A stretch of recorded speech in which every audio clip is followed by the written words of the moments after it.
feeling a little conflicted. You can imagine how I feel as a vampire who was also a teenager. Hello everybody, welcome back to Screenstars. I'm here today to bring you my review for the 2022 horror comedy Blood Relatives, a film that is written, directed and starring Noah Segan, as well as Victoria Morales. Now the film focuses on Noah Segan's character Francis, who is a vampire. Now he has been traveling alone for a long time. He's quite happy to be on his own, living a solo life. But he has Victoria Morales' character Jane turn up out of nowhere, claiming to be his daughter from a brief relationship 15 years previously. This turns out to be true. He has to then confront this fact and then learn to then become a father as well as a vampire. But also coming to terms with the fact that he's got a teenage daughter who also has very similar abilities to him. Right, what are my thoughts on Blood Relatives? Well, this is a Shudder original. I think Shudder, generally speaking, produce some pretty decent films. Some of them are certainly fairly average, but I think some of them are certainly really very, very watchable. Just recently, Deadstream is one of my favourite found footage films of the last couple of years, and I do think they do some pretty good stuff. So I was quite looking forward to checking this one out, because I do like watching like vampire films, and horror comedies, if done right, can be really quite effective. Does this one hit the mark? It's all right, actually. It's actually pretty watchable, is this film. The horror's quite subtle, but so is the comedy.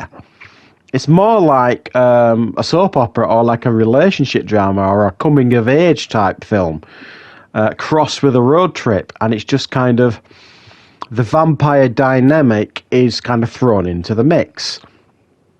I don't think they explore that well enough or with enough depth. Certainly the Francis character, the father, I would have liked to have learnt more about him, how old he was, all this kind of stuff, who made him, where'd he come from, all that kind of stuff. So a bit more backstory I think would have been pretty helpful.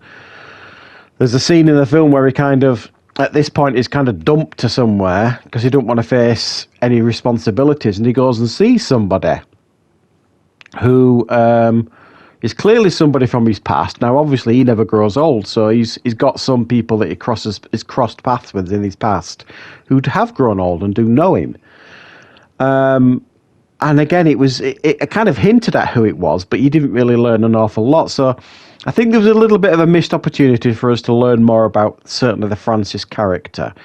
And I think the film maybe paid a little bit too much attention to the father and daughter dynamic. That was interesting up to a point, but it did get to the point where it just kind of, like I say, it felt like almost like a soap opera, and the vampire stuff were kind of shoved to one side. Now, when it does play around with the comedy in this film, it's fairly successful. Now, it's not rib-ticklingly funny or anything like that. It's not that kind of comedy. It's far more subtle in its approach. It's more like a situational comedy. You've got this vampire who's been, roaming, the back roads of America for many, many decades, feeding on the unfortunate here and there, even though he's always kind of tried to make it a rule to feed on those that he deems as unlikable people, sort of thing, or unwanted people in society, or criminals, or whatever. But it's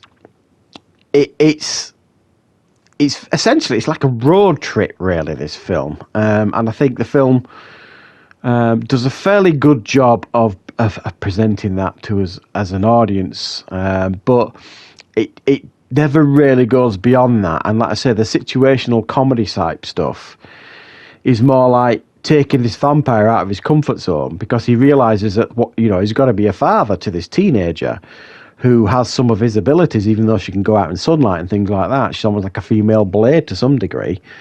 She still needs to feed and things like that, but she's like a hybrid.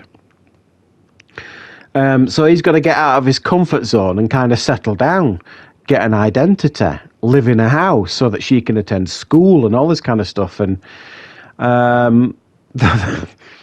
that goes about as well as you can expect, really. You know what I mean? A vampire settling down into the suburbs of America is not really going to go particularly well. And again, I don't necessarily think they explore that particularly well. I think there's a few more things in this film I think it could have really, really benefited from exploring, and I think there was more room for comedy a few times in this film. There's moments in the film where it'll kind of make you smile rather than make you laugh out loud. But it's definitely not what I would describe as heavy on the comedy or the horror. There are moments where you see them feeding, but like I say, it doesn't lean on the violence or the horror side of it. And I think if it had have been a bit braver in certainly the horror side of it, I think it would have highlighted the lighter moments better. As it stands, it just kind of, it's all kind of middle of the road all the way through sort of thing. It never really delves too deep into the horror, never delves too deep into the comedy, so therefore it kind of feels a little bit lackluster.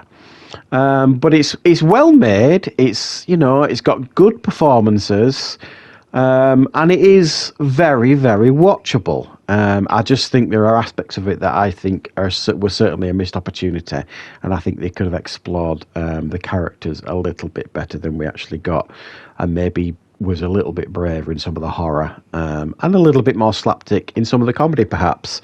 But as it stands, it's certainly watchable. If you like, if the premise sounds interesting, then you probably aren't going to be too disappointed. I'll give it a 6 out of 10. So thanks for watching, everybody. I hope you enjoyed the review. I'll be back with more reviews and content on the channel very, very soon.